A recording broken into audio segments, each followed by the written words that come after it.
Hi YouTube, long time no see. Kitty misses you. It's all my fault. I'm sorry. I feel like every time I talk to you I have to have this list of excuses as to why I'm not doing all those things I said I would be doing. But we did move into our new house. Ta-da! This is the basement. Because apparently that's where I get the best light at 8:30 in the evening. Who knew? Plus I don't have my hobby desk together yet. Well, I have it together, but I'm missing some pivotal pieces, like screws and a bracket to keep the two halves of the desktop from collapsing in on me while I'm working on it. So I'm gonna either have to figure out where those went or go to the hardware store and invent something new I can screw up into the bottom of that. But that's coming along. And in the meantime, I wanted to get you a video to keep you entertained because I know my channel's been pretty quiet since the beginning of the year. So this is that spider web that I talked about months ago. I finally did the voiceover for it. I'm not quite sure how I feel about that. This is the first voiceover kind of work in progress video I've ever done. So yeah, it has its ups and downs.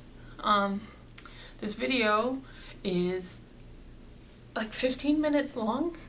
I feel like this project would have normally been a 45-minute long video. All my videos seem to be really long, and this one isn't, so that's kind of cool. It just feels really disjointed between recording and doing, and you know, that might be my fault from waiting months between making the project and talking about the project. So I don't know, we'll see. I do have one more video in the hopper that I do need to do a voiceover for yet. It's that orc wall. I thought it would be maybe a two-part video, but if it condenses down as well as the spider web did, maybe I can squinch it into one. So there's that to look forward to. I do have all these other projects I want to get to this year.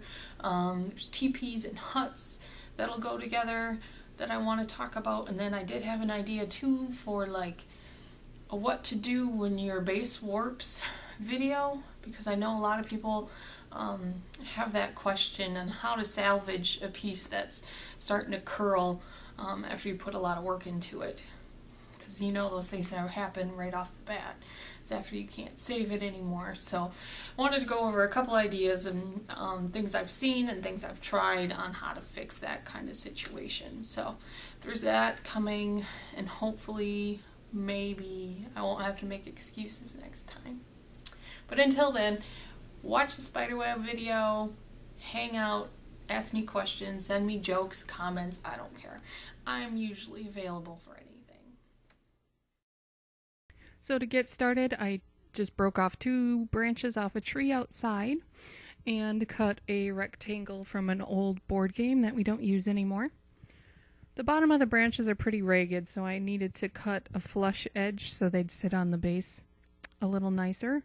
And I'm just using a handheld craft miter cutter, which is pretty handy. I use it a lot. It has a nice guide on it. If you need to do like 45-degree angles, you can unscrew some screws and adjust it so that you get a nice flush angle.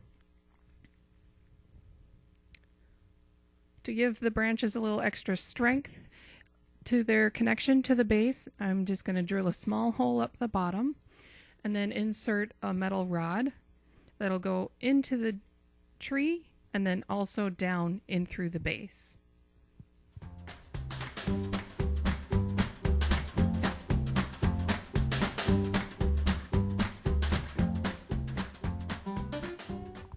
I added a little bit of wood glue to the metal rod before I attached it to the tree. And then to give the tree a little helping hand while that glue is drying, I took some hot glue and put it around the base of the tree so it would hold that in place while the wood glue was drying. And then this also just, again, gives it an extra bit of stability and strength. Over time, if someone knocks the branch with their arm while they're playing a game or something, this should help keep it attached. For the ground texture, I'm using some caulk that you would use to seal a bathroom sink or counter. If you look back to my previous videos on the squig pit, it's the exact same stuff. I'm lacing it with a little bit more wood glue to help give it durability over time. And then I just mixed that together and applied it with a regular wooden craft stick to the base of the piece. Even though this caulk is being applied white, it will dry clear. There are types you can buy that will dry white.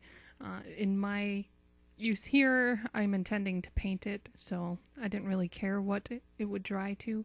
But you do want to make sure you buy a kind that it says on the tube that it is paintable. The texture the popsicle stick makes is still kind of messy. It almost looks like a really badly frosted cake. So I take my finger and I dip it in a little cup of water, shake off most of the excess because you don't want too much water on your piece. Like in this case, I'm using a cardboard base, so it would warp with all that moisture. But if you shake off most of the excess of the water and just tap lightly onto the wet caulk, it'll mush down all those rigid peaks and valleys and keep the caulk from sticking to your finger and pulling back off your baseboard. For the paint, I just used a normal acrylic craft paint you would get from any craft store, and then mixed in some wood glue again just to add a little extra durability and help it adhere to the caulk a little bit better so it wouldn't like flake off or scrape as it's being handled over time.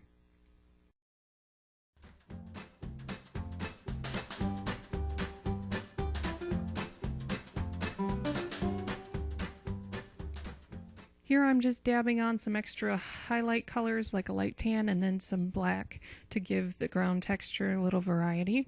And then I'm also going to take some PVA glue and brush it up and down the tree branches so that none of the arms will snap off over time. To finish up the ground, I just put a black wash over everything after the paint was dry. For the spiderweb itself, I'm just using regular sewing thread. I cut 6 pieces, all the same length, gathered them together into a bunch, and then tied a knot in the middle. This way I could spread out the arms and start building the structure of the spiderweb while having everything stay fixed in the center. I'm going to be using a lot of glue, putting the sewing thread in the right spots and keeping the web stiff so it keeps shape. So I'm building this on a piece of cling wrap so I'll get a clean release after all the glue is dried. So I'm just taping down all the arms to the spiderweb so that they stay in position, and then I'm going to brush the whole thing with PVA glue and let that dry overnight before I move on. I also have some extra bits that I'm going to paint off camera. I'm just going to use them to decorate the piece after I'm finished to add a little bit of character and liveliness.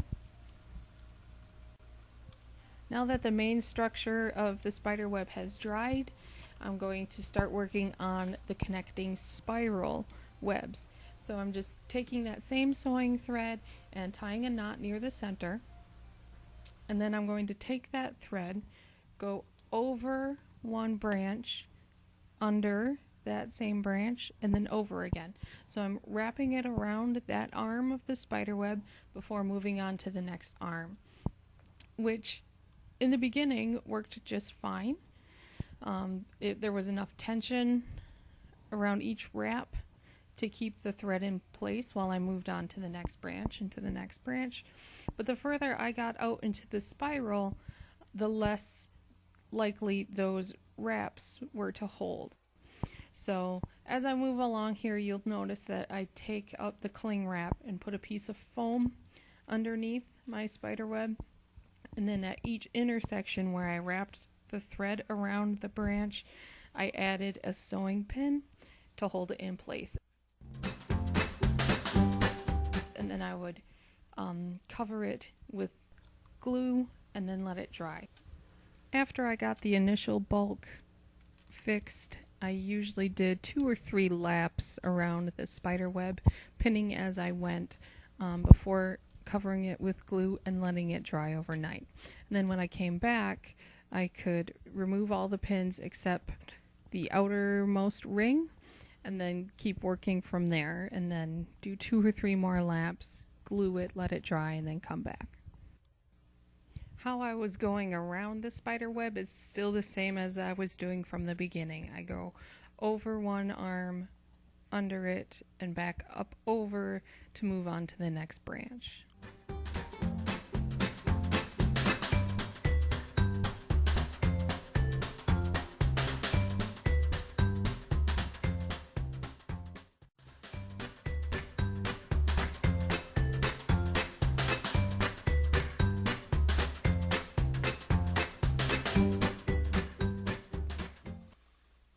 Once I got the spider web to fit the gap between my 2 trees, I let it dry and then released all the tape and all the glue and all the cling wrap.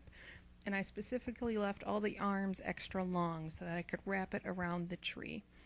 And then I would just put a dab of super glue on the tree branch, wrap the thread around it, and do another dab at the end of the thread to seal it in place.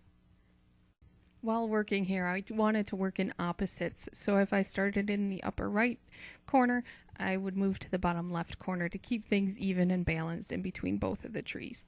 And this is really where I was running into the problem of using fresh branches, like I mentioned in the beginning of the video. These were broken off a tree and used maybe a week later. They didn't really have a time to dry out, and they were still really fresh, springy. They had a lot of bend to them. What I probably should have done is put them in a low heat oven for maybe 20 minutes or so to kind of dehydrate them a little bit. So I really had to struggle between finding a good balance between making the spider web tight enough so it didn't sag and still loose enough that my trees didn't bend in towards each other. Now I'm just adding on the extra bits I had painted earlier. So there's a guy stuck in the web, there's a giant spider, baby spiders, guy from the Ragnarok model where he's got a spider poking him in the eye. And this is just something I do to give a little extra movement and story to a terrain piece.